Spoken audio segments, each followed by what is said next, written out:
आप एक अंतर महाद्वीपीय उड़ान में हैं। आप खिड़की से झांकते हैं। नीचे लहराता हुआ नीला महासागर, ऊपर शांत बादल।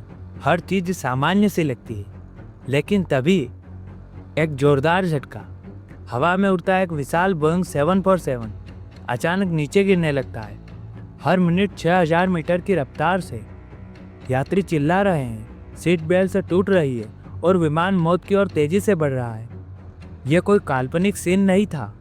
यह था चाइना एयरलाइंस फ्लाइट 006, एक ऐसी उड़ान जिसने उड़ते हुए 274 लोगों की जिंदगी को मौत के मुहाने पर लाकर खड़ा कर दिया।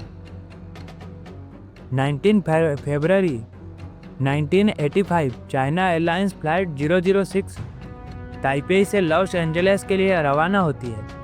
विमान में थे 251 यात्री और 23 क्रू मेंबर्स। उड़ान लंबी थी, इसलिए 2 टीमें बनी थी जो बारी-बारी से विश्राम करेगी। लेकिन फ्लाइट के कैप्टन यो मिन योन आराम नहीं कर पाए और वापस कॉकपिट में लौट आए। तभी विमान एक जबरदस्त एयर टर्बुलेंस में फंस गया।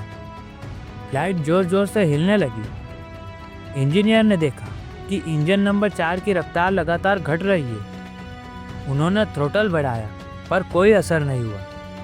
कुछ ही क्षणों में इंजन बंद हो गया। इंजन नंबर 4 हाल ही में रिपेयर हुआ था, इसलिए क्रू को ज़्यादा हैरानी नहीं हुई, लेकिन अब स्पीड घटने लगी थी। कैप्टन ने ओकलैंड एटीसी से संपर्क कर नीचे उड़ान की इजाज़त मांगी और इंजीनियर को इंजन रीस्टार्ट करने का आदेश दिया। इसी दौरान विमान दाईं ओर झुकने लगा। स्पीड कम थी और स्वचालित प्रणाली भी अब असहाय थी। कैप्टन ने ऑटो पायलट को डिसेबल किया, लेकिन तब तक बहुत देर हो चुकी थी। विमान बादलों में समा जा चुका था। बाहर कुछ नहीं दिख रहा।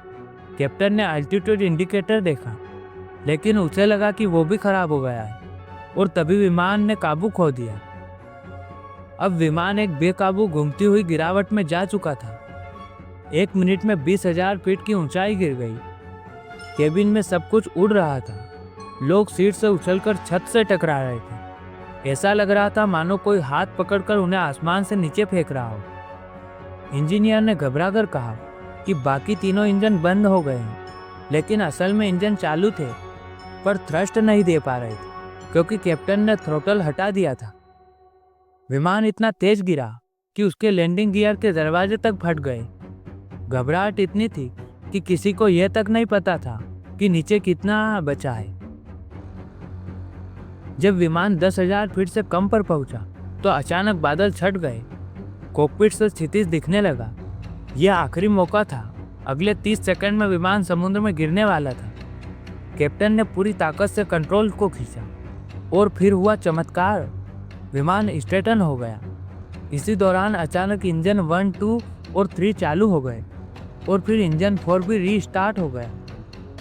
पर अभी राहत पूरी नहीं थी। इंजीनियर ने देखा लैंडिंग गियर खुला है और हाइड्रोलिक फ्यूल लीक हो चुका है। विमान अब तेज नहीं उड़ सकता और अंदर 20 से ज़्यादा लोग घायल हो गए थे। कैप्टन ने अब डिसाइड किया कि विमान को सैन फ्रांसिस्को में इमरजेंसी लैंडिंग करानी होगी। लेकिन जैसे ही लैंडिंग की तैयारी हुई, उन्हें एक और झटका लगा। एलिवेटर कंट्रोल, जो विमान की ऊंचाई को कंट्रोल करता है, वो भी फेल हो चुका था। एक गलती और सब खत्म। लेकिन क्रू के अनुभव ने फिर कमाल कर दिया। कुछ देर बाद फ्लाइट 006 आराम से लैंड कर गया। अब बारी थी इन्वेस्टिगेशन की और खुलासे की। विमान बुरी तरह क्षतिग्रस्त था। पूंछ का हिस्सा फट चुका था। कई पार्ट्स टूटे हुए थे। इन्वेस्टिगेशन में पता चला कि इंजन 4 में मामूली खराबी थी, लेकिन वो दुर्घटना का कारण नहीं थी। असल गलती थी मानव त्रुटि, यानी कि ह्यूमन एरर। इंजन बंद होने पर ऊंचाई कम नहीं की गई, जिससे रीस्टार्ट असंभव हो गया। कैप्टन ने रडार नहीं दबाया, जिससे दाईं ओर झुकाव बढ़ता गया। एल्टीट्यूड इंडिकेटर को नज़रअंदाज किया गया, जबकि वो सही था। इंजीनियर ने बाकी 3 इंजनों को बंद समझ लिया, जबकि वो चालू थे। तो सवाल उठा, इतना अनुभवी क्रू कैसे इतनी बेसिक गलतियां कर सकता है? जवाब मिला, फैटिग्यू यानी थकान। कैप्टन ने पिछले 6 दिनों में 18 टाइम जोन क्रॉस किए थे और घटना के समय ताइपेई टाइम के हिसाब से रात के 2 बजे थे, यानी उनकी गहरी नींद का समय। थकान ने उनके निर्णय लेने की क्षमता को धीमा कर दिया और उन्होंने ऑटो पायलट पर जरूरत से ज्यादा भरोसा किया। हजारों फीट की ऊंचाई से गिरता हुआ वो विमान आज हमें एक सबक देकर गया है कि टेक्नोलॉजी चाहे जितनी भी उन्नत हो, आखिरी लड़ाई इंसानी समझ, संयम और सूझबूझ की होती है। चाइना एयरलाइंस फ्लाइट 006 के पायलटों से गलती जरूर हुई, लेकिन उन्होंने आखिरी वक्त में अपने पूरे अनुभव से जो किया वो भी एक करिश्मा था। यह कहानी सिर्फ एक दुर्घटना की नहीं, ये है चेतावनी, थकान, भ्रम और मानव भूलों के खतरनाक मेल की। तो अगली बार आप जब भी आसमान में हो तो याद रखिए कि वहाँ बैठा इंसान भी कभी कभी थकता है, डरता है, लेकिन जब वक्त आता है तो वही इंसान एक चमत्कार कर सकता है। अगर आपको यह कहानी पसंद आई हो तो इस वीडियो को लाइक कीजिए, कमेंट में अपनी राय जरूर बताइए और चैनल को सब्सक्राइब करना मत भूलिए। अगली बार फिर मिलेंगे एक सच्ची, सनसनीखेज और दिल दहला देने वाली घटना के साथ। हर उड़ान सलामत हो, यही दुआ है।